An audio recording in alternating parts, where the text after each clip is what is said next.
Hi guys, നമ്മൾ കഴിഞ്ഞ പ്രാവശ്യം ഒരു നാടൻ ചിക്കൻ കറി ഉണ്ടാക്കിയായിരുന്നല്ലോ. അന്നേരം അത് കണ്ടിട്ട് കമൻറ്റ് വന്ന് ഇനി ഒരു നാടൻ ബീഫ് കറിയും കൂടെ ഉണ്ടാക്കാൻ. ഇന്ന് നമുക്കൊരു നാടൻ ബീഫ് കറി ഉണ്ടാക്കാം. എന്തൊക്കെ വേണമെന്ന് ഞാൻ പറയാം. ഇഞ്ചി, വെളുത്തുള്ളി, മസാലക്കൂട്ട്, പിന്നെ മല്ലിയില, കറിവേപ്പില ഇട്ട് ചതച്ചെടുക്കും. ബീഫ് കറി വയ്ക്കാനായിട്ട് ഞാനൊരു പാൻ വെച്ചു. എന്നിട്ട് ഈ മുളകും മല്ലി ഒന്ന് വറക്കണം. മുളക് പൊടി ഇടുകയാണ്. ചെറിയ സിമ്മില മുളക് പൊടി ഇട്ടു, മല്ലിപ്പൊടി ഇട്ടു, മഞ്ഞൾപ്പൊടി, പിന്നെ മീറ്റ് മസാല ഇത്ര ഇട്ടൊന്ന് വറക്കുക. മുളക് മല്ലി വറുത്ത് നല്ല പരുവായി. നമുക്കിത് ബീഫിനകത്തോട്ടിടാം. ഇട്ടിട്ട് ലേശം വെളിച്ചെണ്ണ ഒഴിക്കുക. വെളിച്ചെണ്ണ ഒഴിച്ചിട്ട് ഇതെല്ലാം കൂടെ നമുക്കൊന്ന് ഇളക്കി, നല്ലോണം ഇളക്കി വെക്കണം. ഇളക്കുന്നതിലിരിക്കും. ഇളക്കി പോലെ ഒന്ന് ഇളക്കുക. ഉപ്പൂടെ ഇടുക. ഈ ബീഫിനൊക്കെ എന്ന് പറഞ്ഞാൽ നമ്മൾ പണ്ട് അമ്മമാരൊക്കെ ബീഫിന് ഉപ്പ് പിന്നെ ഇടുമായിരുന്നു. നമ്മളെന്തായാലും ഒരു ഇച്ചിരി ഉപ്പിടാം. പിന്നെ വെന്ത് ഇട്ട് നമുക്ക് ഉപ്പിട്ടാൽ മതി.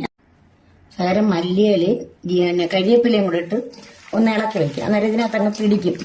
പിന്നെ ചതച്ച് വെച്ച് മല്ലിയിലയും കരിവേപ്പിലയും ഇഞ്ചി വെളുത്തുള്ളി മസാല എല്ലാം കൂടെ ഞാൻ ഒന്ന് ശകലം ലേശം എടുത്ത് ഇതിനകത്തോട്ടൊന്ന് പുരട്ടി വെക്കുക. ഇത് വെളിച്ചെണ്ണ മൂപ്പിച്ച് നമുക്ക് എടുക്കാൻ ഒന്ന് പുരട്ടി വെക്കുക. പുരട്ടി വെച്ചിട്ട് നമുക്കിത് അടച്ചു വെച്ചേക്കാം.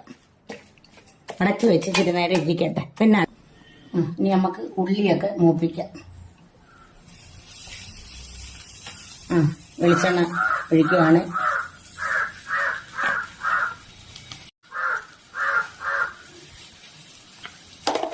കടുവിട്ടിട്ട് വേറെ ഒരു കാര്യം, ബീഫിനിടുന്ന ഒരു കാര്യം, ഉലുവ, പച്ച ഉലുവ വറുത്ത് അത് കടു വറക്കുന്നതിനായിട്ട് അത് കടു ഇടുന്നോളം ഇടാം. പിന്നെ ഉണക്കമുളക് എല്ലാം പൊട്ടി. ഇനി നമുക്ക് തേങ്ങ ഇടാം.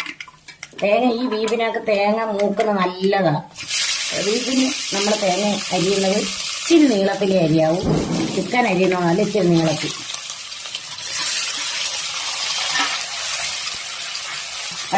ഇളക്കുക. ചുമന്നൊരു ഗോൾഡൻ കളറായി. ഇനി നമുക്കിത് ഉള്ളി ഇടാം. ഉള്ളിയും ഇത് നമ്മുടെ ഈ വലയുടെയാണ് നല്ലതായിരുന്നു. ഉള്ളി, പച്ചമുളക്, ചെറിയ ഉള്ളിയാ. ഞാൻ ഈ ബീഫൊക്കെ വെക്കുമ്പോൾ ചെറിയ ഉള്ളി ഉപയോഗിക്കും. വലിയ ഉള്ളിയെക്കാട്ടി നല്ലത് ചെറിയ ഉള്ളി. നമുക്ക് ഉള്ളി പൊളിക്കുന്നതിൻ്റെ ഇച്ചിരി പാടേ ഉള്ളൂ. ഗുണം അതാ. ഇത് കരിവേപ്പില ഇടുക. മല്ലിയിലയൊക്കെ ഇഷ്ടമാണ്. എന്നാലും ഒരു ശകലം ഇവിടെ മല്ലിയില ഇഷ്ടമാണ്. ഇച്ചിരിയും കൂടി ഇടാം. ഉള്ളി തേങ്ങ എല്ലാം വഴന്ന് നല്ല ഇതായിട്ട് വന്നിട്ടുണ്ട്. നല്ല മൂത്ത് നല്ല പരുവായിട്ടുണ്ട്. ഇനി നമുക്ക് ബീഫ് ഇടാം. ബീഫ് ഇട്ട് വേവിക്കാം. ഞാൻ എത്ര താമസിച്ചാലും ഞാനിങ്ങനെ ഈ കലത്തിൽ ഇതിനകത്തേ ബീഫ് വേവിക്കും. കുക്കറിലൊന്നും വേവിക്കത്തില്ല. നല്ല വൃത്തിയായിട്ട് വേവിക്കുകയും ചെയ്യും. നല്ല രുചിയാണ്. ഇളക്കി യോജിപ്പിച്ച് നമുക്ക് വയ്ക്കാം. ഇഞ്ചിയും പിന്നെ പെരുംജീരകവും നമ്മൾ ഇത് മല്ലിയിലയും വെളുത്തുള്ളി എല്ലാം കൂടെ ചതച്ചില്ലയോ, അതെല്ലാം കൂടെ ഇതാണ്ടത് മൂത്ത് ഇട്ട് മൂപ്പിച്ച് ഇനി നമുക്ക് ഇതിനകത്ത് ഇടുക. നമ്മൾ ആദ്യമേ ഇത് ഇടണ്ടായിരുന്നു. ഞാനങ്ങ് വിട്ടു. എന്നാലും കുഴപ്പമില്ല, ഇതിനകത്ത് ഇടുക. ഞാൻ എൻ്റെ എല്ലാം ഇട്ട് ഇളക്കി വേവിക്കുക. നല്ലോണം വേവട്ടെ. വേവാൻ ഇച്ചിരി സമയമാവും. നമ്മുടെ ബീഫെല്ലാം വെന്ത് ഞാൻ അടപ്പേ വെച്ച് ഇത്രയും നേരം 2 മണിക്കൂറോളം ബീഫ് വെച്ച് കുക്കറിൽ വെക്കാത്തതുകൊണ്ട് വെന്ത് എല്ലാം പരുവായി. ഞാൻ അന്നേരം പറഞ്ഞില്ലായിരുന്നു ഉപ്പ് കുറച്ചിട്ടോളൊന്നും. ഞാൻ കുറച്ച് ഉപ്പ് കൂടി ഇടുക.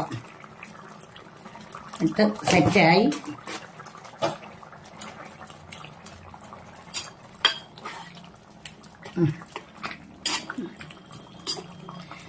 തേങ്ങാപ്പാൽ ഒഴിച്ചും ബീഫ് കറി വെക്കും. പണ്ട് ഞങ്ങളുടെ വീട്ടിലൊക്കെ അച്ഛനൊക്കെ വെച്ച് തന്നിട്ടുള്ള എങ്ങനെ. അപ്പം ഞാൻ തേങ്ങാപ്പാൽ ഒഴിച്ചില്ല.